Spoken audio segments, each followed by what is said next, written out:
ایک دفعہ ایک آدمی سمندر سے مچھلی پکڑ کر لایا اور اسے اپنے گھر میں موجود کنویں میں ڈال دیا۔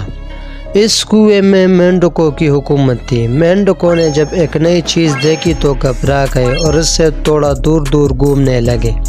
پھر ایک مینڈک نے ہمت کر کے مچھلی کے پاس آیا اور کہا، تم کون ہو؟ مچھلی نے جواب دیا، میں مچھلی ہوں۔ مینڈک نے پوچھا، کدھر سے آئی ہو؟ مچھلی بولی، سمندر سے۔ مینڈک، وہ کیا ہوتا ہے؟ مچھلی، وہ بہت بڑا ہوتا ہے اور اس میں بہت سارا پانی ہوتا ہے۔ مینڈک نے مچھلی کے گرد ایک گول بڑا چکر کاٹا اور پوچھا، اتنا بڑا؟ مچھلی بولی، نہیں، اس سے بہت بڑا۔ مینڈک نے ایک اور بڑا چکر کاٹا، پھر پوچھا، اتنا بڑا؟ مچھلی نے کہا، اس سے بھی بہت بڑا۔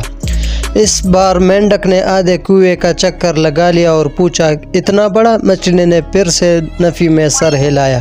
یہ سن کر مینڈک جوش میں آ گیا اور پوری رفتار سے سارے کنویں کا چکر لگایا۔ پھر مچھلی سے پوچھا، اب اس سے بڑا تو کچھ نہیں نا؟ مچھلی مسکرائی اور مینڈک سے بولی، تمہارا قصور نہیں، کیونکہ تم نے اس کنویں سے آگے کچھ دیکھا ہی نہیں، اس لیے تمہارے سوچ بھی اسے کنویں تک محدود ہے۔ مینڈک آخر تک بضد رہا کہ سمندر کنویں سے بڑا نہیں ہو سکتا۔ اپنے ارد گرد نظریں دوڑائے، آپ کو کئی ایسے مینڈک کی سوچ والے لوگ ملیں گے جن کو لگتا ہے کہ صرف وہ ہی اپنے نظریات میں اور اپنے خیالات میں صحیح ہے۔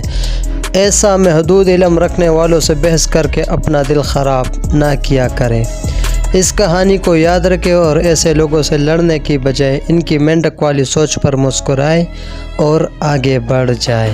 اس کہانی سے آپ لوگوں نے کیا سیکھا؟ اپنے قیمتی رائے کا اظہار کمنٹ سیکشن میں کیجیے۔